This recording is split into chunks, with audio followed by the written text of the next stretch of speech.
Welcome to From the Left. My name is Stephen Leon, and I'm running for the House of Representatives in Maryland's 8th District in the Democratic Party. Check out these new threads. Yeah, party. Thank you to the GCD Network for hosting this live stream, and also a shout out to the viewers of this show. There would be no show wasn't for the viewers. It makes you kind of wonder. I don't ever get a chance to communicate with anybody here, so I imagine that people they like the genuineness of this, and hopefully those of us that are on here are translating things that are media literate. It's part of my platform. And even then, it's like there are things that you just wouldn't find. Yeah, see, it's important that we listen to opinions. It's important that we do that. Otherwise, we're not going to know how to move forward. I always use the example of that media bias chart as a compass. So what's the use of knowing true north if we don't also be innovative? So tonight's show is supposed to be a guest with Pause AI, and they had to reschedule. So I'm going to go ahead and dive into Trump policies. We're seeing a lot of that. There's especially that Dodge thing that I saw is concerning, very concerning.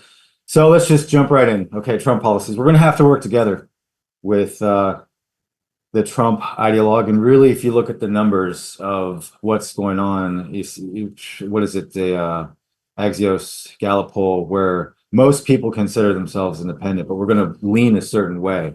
There's not a lot of infrastructure when it comes to being an independent, a genuine independent. You may not get a lot of PAC money. You may not be able to raise a lot of money. That's why some of the more commonly known names that have ran as an independent, Ross Perot or Robert Kennedy Jr., they've actually, of course, Kennedy has his last name too.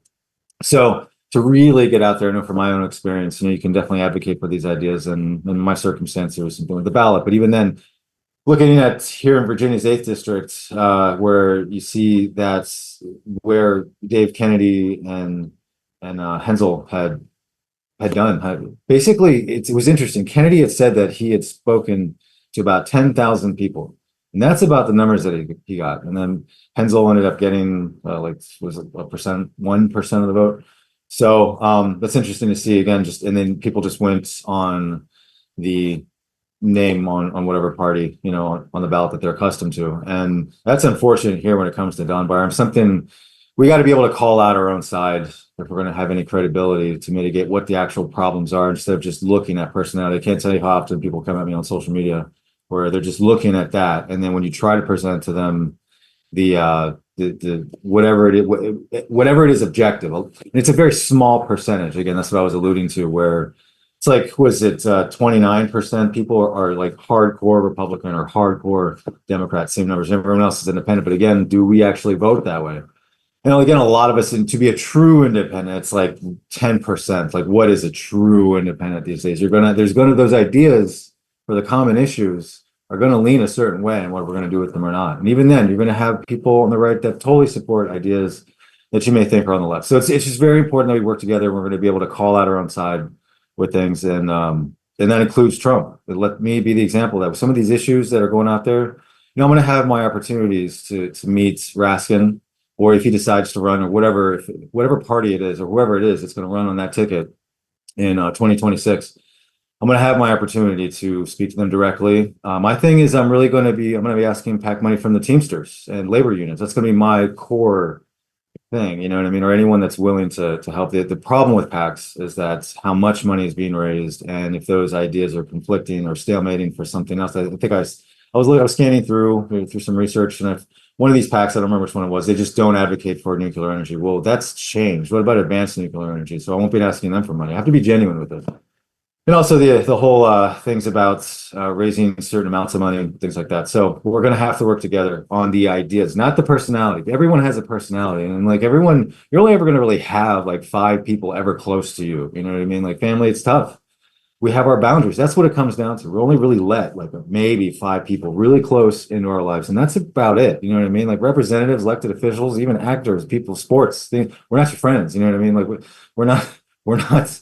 Like what the superficiality of it, it's a problem here in the US, you know what I mean? Even growing up, just like, what does that mean? And you get older and how many friends do you still talk to from high school or whatever it is? So when it comes to the ideas, abortion, let's start with that one. That seems to be the most reasonable. Surprisingly, you may not see this from some of the people on the left when they go after Trump on abortion. When Harris was debating, yeah, was it Harris? No, it was Walz. Walz and Vance were debating. While that was going on, Trump had tweeted that he would veto a national ban on abortion. So that's saying he's wanting to leave it up to the states. If you look at Amendment 14, the provision there is not the appropriate place for prenatal volition, what I call women's choice, pro-choice. So, and we need to look at that as a balance of kind of like how we do with federal and state wages, right? There's a federal minimum and then there's a state minimum, and then whatever is larger, that's what supersedes. So recently in this election, even though Democrats lost pretty bad, there's a lot of states that finally had gotten abortion rights on the state constitution, but that still leaves door open for the federal minimum. And I'm advocating for a 3-month balance right there. 3 months, no mitigating circumstances. If you've read the paper on my website, you're going to see some people may misunderstand that, and they look at the language that I fit in there is just listening to what the rationales are with both sides, even the Supreme Court, and then look at the conclusion. Look what that says right there. That's what you need to look at. It's not a bill. It's to establish the constitutional precedent. And I took the narratives from both sides, and that was probably one of the most difficult things I had to write ever.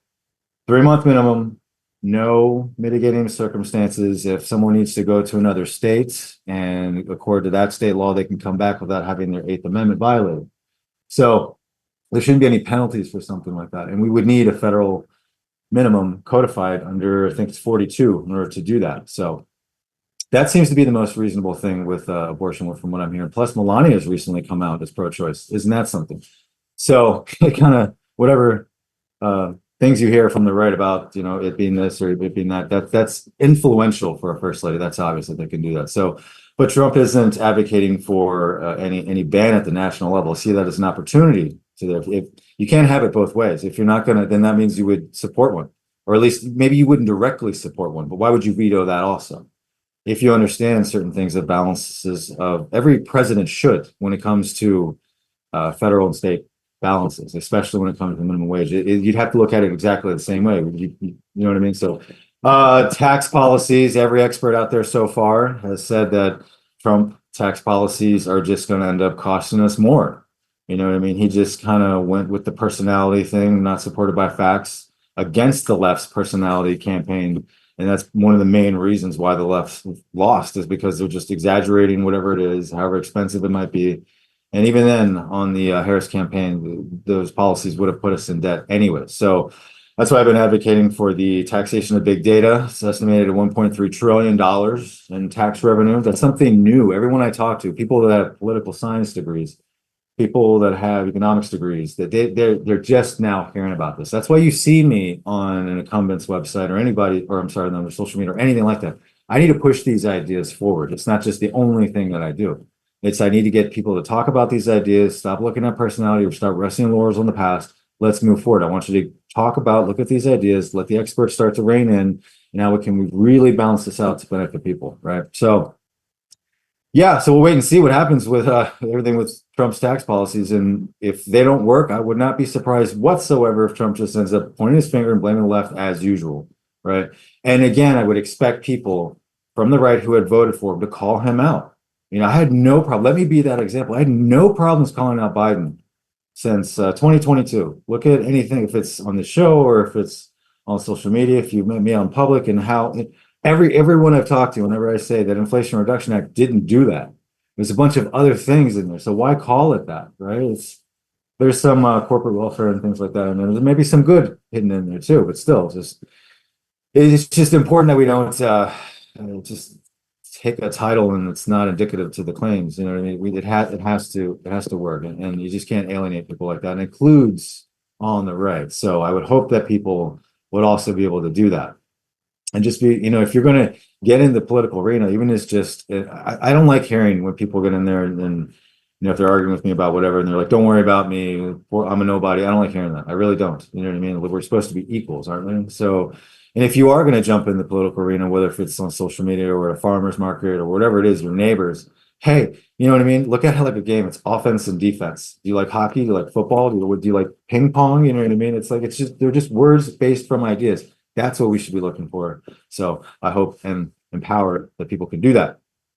Now, when it comes to climate change, I've heard Trump before. I can't find the clip anywhere, but I definitely remember him saying that he's waffled. I mean, everyone wants to stick to where he was calling climate change a hoax. If you look a little bit deeper, he wouldn't use that language, but of course he's appeasing fossil fuel money and things like that. So, but he has said, what do we do? And a lot of that has to do with advanced nuclear. So then we need to deregulate some of those modular reactors. There's a lot of things I could have my entire show that would probably take 2 hours to explain just the three levers and how that could all impact climate change and international peace even, and all kinds of treaties and things like that. So take a look at the website, my website, leonforcongress.us, and look at the climate change thing, or just look up advanced nuclear energy. Look that up. We're not talking about the old slide rule designs where they're using enriched uranium. We want depleted uranium. So the modular reactors are going to use, they're not going to go supercritical if you understand anything about nuclear physics. So that's the benefit of deregulating. If we're going to deregulate anything, it's going to be there. That's one thing that Trump ideologue is to deregulate everything, where it's just going to make us a whole bunch of money. Well, the people that already have money are going to make a lot of money, and if any, it's not going to be enough. It's just, you can't deregulate everything, but we do have circumstances, we do have anomalies and things like that. So if we're going to deregulate anything, then it would be modular reactors. Take a look at that. DOGE, the Department of Government Efficiency. What a load of crap. Wow, Trump took the meaning of the swamp and he branded it in this campaign, swamp the votes. He staged a fake Matthew 21:12 reenactment on J6. You know what I mean? Draining the swamp is the plutocracy in our elected government. It's K Street. It's all the lobbyists and PAC bundling, things like that. That keep the definition of plutocracy is a government ran by the wealthy. And it gets in your head. Again, if you see a guy like me, an unknown, I'm coming through here with just my own self funds. What worth am I if I'm not involved in that plutocracy, when they're the ones who are talking about getting rid of it? I have perfect credibility for something like that. Okay. And that department, that DOGE, that's all about just more disillusionment. Look at that HBO documentary and see what the original definition of the swamp is. Go and check that out. It might even be for free on YouTube. Look at it and you'll see throughout Trump's first term on how these federal institutions that we have are trying to hold him accountable, and he's just disillusioning them, saying that's the swamp, and he's still appeasing money. He ran in 2016 that he was going to drain the swamp. He didn't do it. Even on J6, I just made that biblical reference, and then he comes through here and he's just getting worse. And now he wants to downsize the federal department, our 15 federal departments that hold us accountable, just so they can establish their own unregulated plutocracy. And look who he's having lead it. Vivek Ramaswamy and Elon Musk.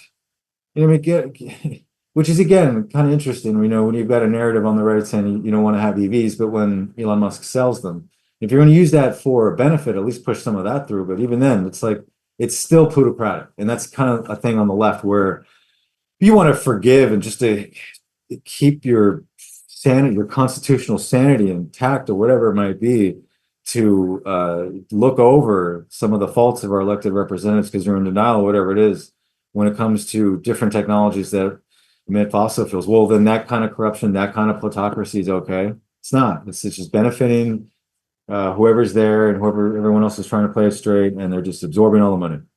We can't just print more money, then it loses its value, right? So yeah, that's I'm not hearing the incumbents here in Virginia's 8th District or Maryland's 8th District really push for something like the American Anti-Corruption Act, which has been around for 12 years.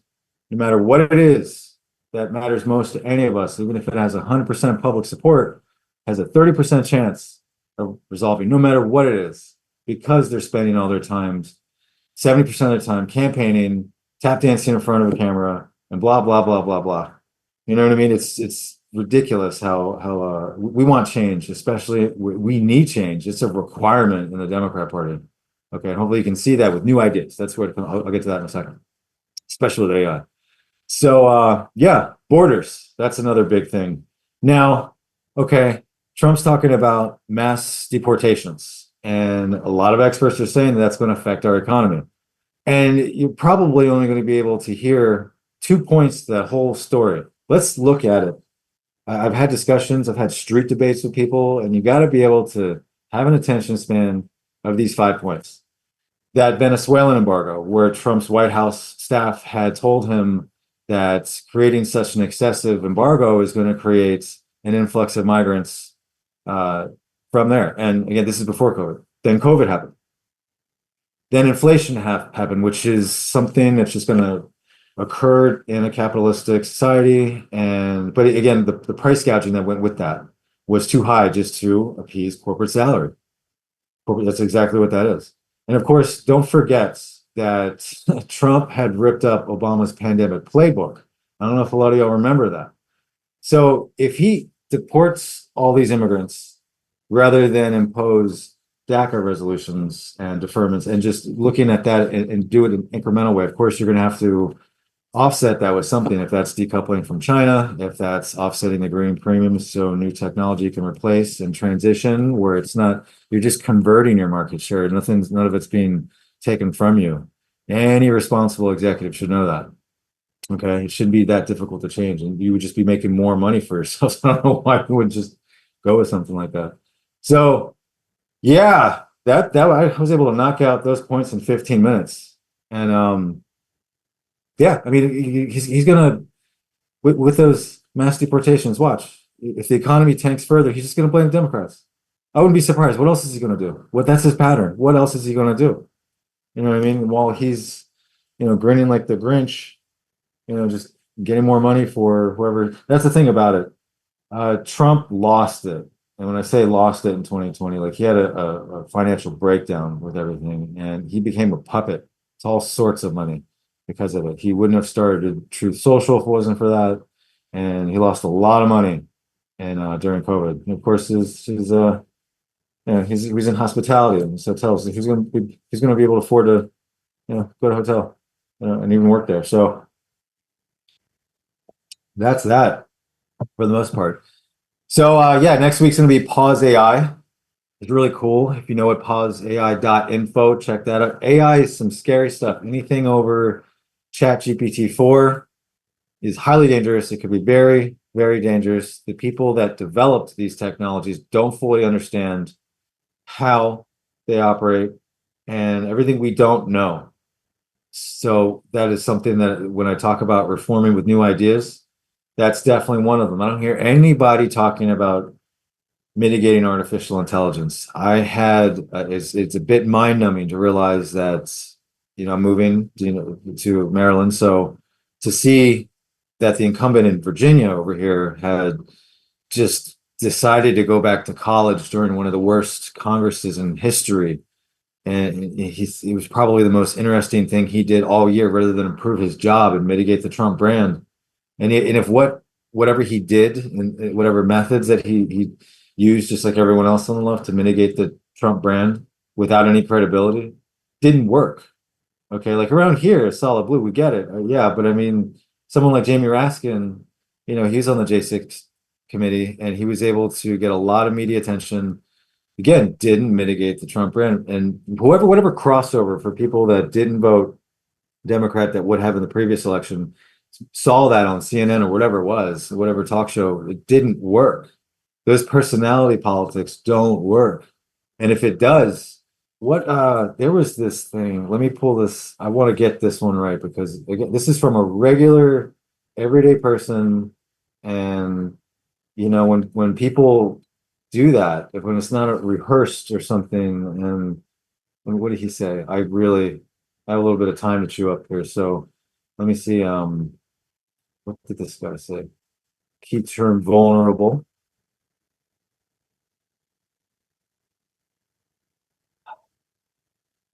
Where did this guy? Okay, I'm gonna have to spitball it. Somebody had posted something it was like 3 or 4 days before election, and it was an Arlington Now article, and it was just like why you should vote for me. Every one of the candidates that made the ballot got that opportunity, and this regular person says you should vote for me because I'm running unopposed with the same old ideas that are going to leave the country vulnerable to a Trump victory. That's exactly what happened.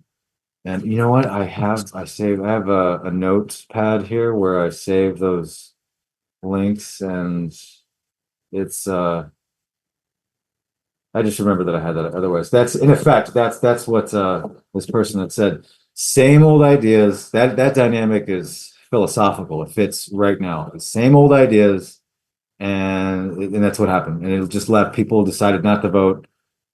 And even in the last week, you see Raskin or Bayer saying the same things on how trying just exaggerating, inflating an asset in a way, just exaggerating what we laurels of the past that very well may get rolled back in the Trump administration. Now, some of that may not be able to happen because a lot of those things have bipartisan support. But and again, when you have elected officials like that are putting their bottom line, their pocketbooks over yours, don't be surprised that that's what they're going to look for first. So it was really cool. Yesterday, I was invited. Well, I was permitted, allowed to pass out flyers at Georgetown University, which was fun. I got to meet some of their staff. Pause AI is a group that is exactly what the name is. You know what I mean? What was it? What was the little saying that he had me say? Would you like to stop unsafe AI? And then it's a Pause AI is an international organization. They had just started a chapter here in DC. There's a meeting next Wednesday evening. I'm gonna go to that. I'm gonna stay impartial. You know what I mean? I don't need to be showing up to every single event wearing my shirt and saying this or that, but it's impartial. So whatever it is that we have to listen to the experts.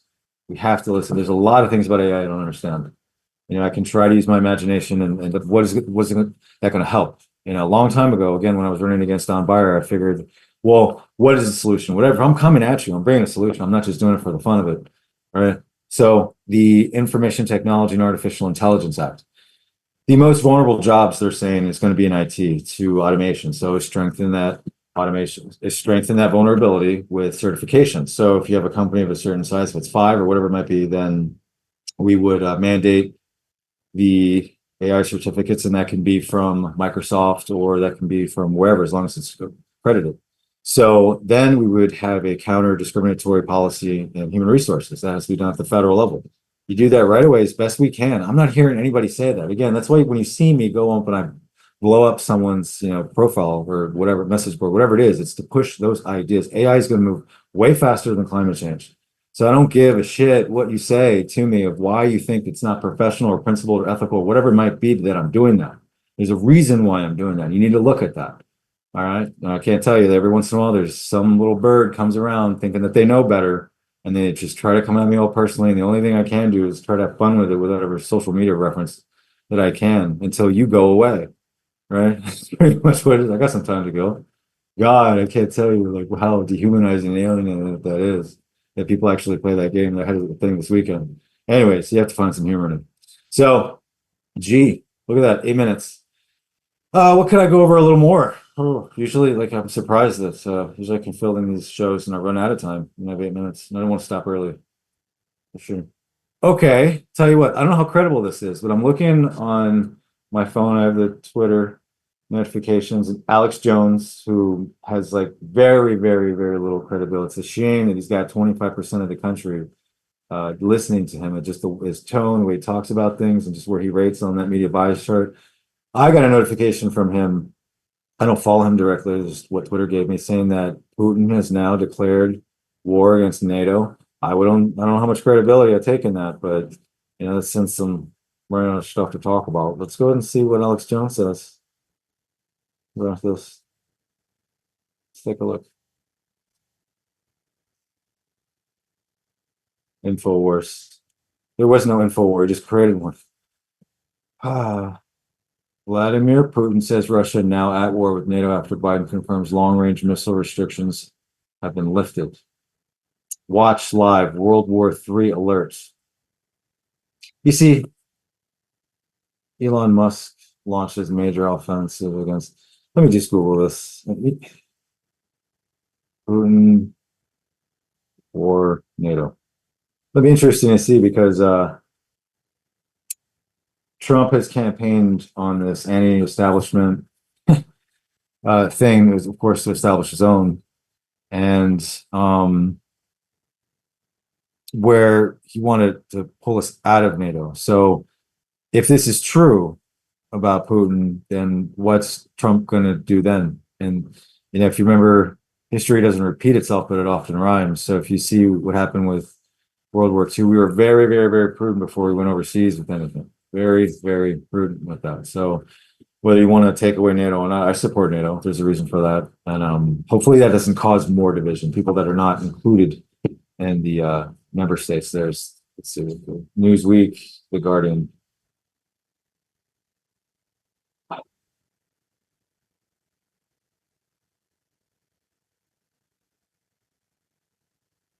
Okay. Well, this is from September 13th. Russia will be at war with NATO if Ukraine long Muslim. So, I was just telling one of the producers on the show here before I had mentioned this to him, and even someone is like Alex Jones, like, I mean, 99% wrong with something. There might be something public. You know what I mean? Like if he's using a word that is commonly known. I mean, did he use that word in the proper context?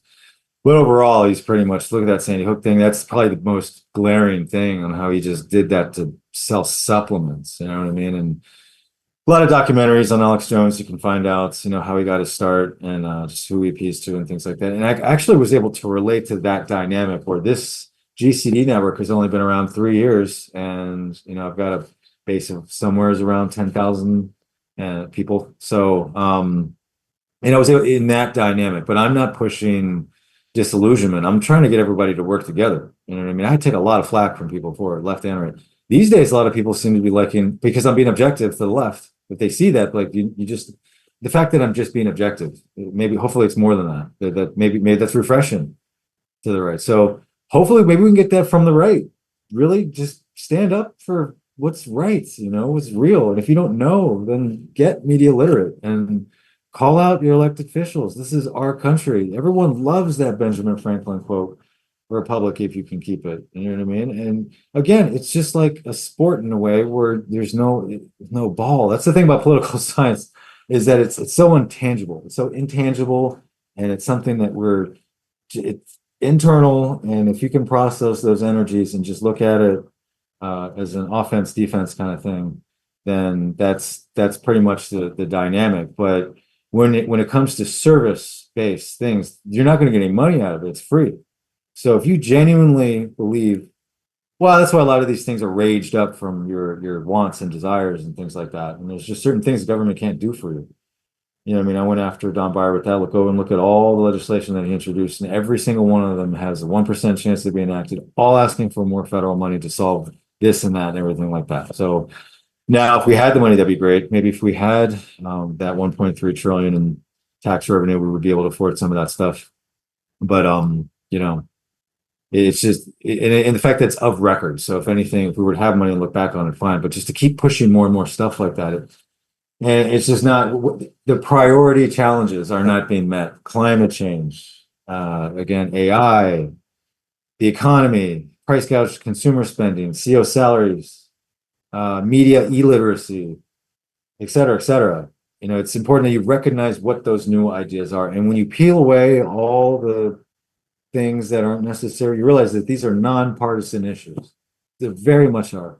Look at all the data. Look at everyone who considers themselves more independent than anything, or where the congressional approval is. These are very credible sources like Gallup and things like that. So, yeah, we'll see what happens. I mean, what Alex Jones is saying today is not anything new about Russia's standing. So we'll see what's going on with, and of course, you're going to hear the narratives on why did Biden decide to do what he's doing now in response for whatever. I can already anticipate what the right may or may not say. But even then, it's okay. I'm not telling people not to say that. You know what I mean? Like, get your whatever it is that you think or feel, whether it's based off of something you read somewhere else or something that you truly believe in, put it out there, but just be prepared to have it be shot down or something, and then just be able to just respond. It's really it's kind of like a video game, to be honest with you. Well, I'll tell you what, I'm out of time. Next week we're going to have Pause AI and a presentation. So, and then even the following week, I'm going to have somebody who's something of an actor who's in Call of Duty. So he's going to share his experience and where we should go. And he's got a lot of cool experience. The next two shows are going to be entirely focused on artificial intelligence. We need to mitigate this stuff. We cannot be retroactive when it comes to our jobs, our livelihoods, and what have you when it comes to artificial intelligence. So I'm going to go ahead and end tonight's show, and I will see you next week, and have a good evening.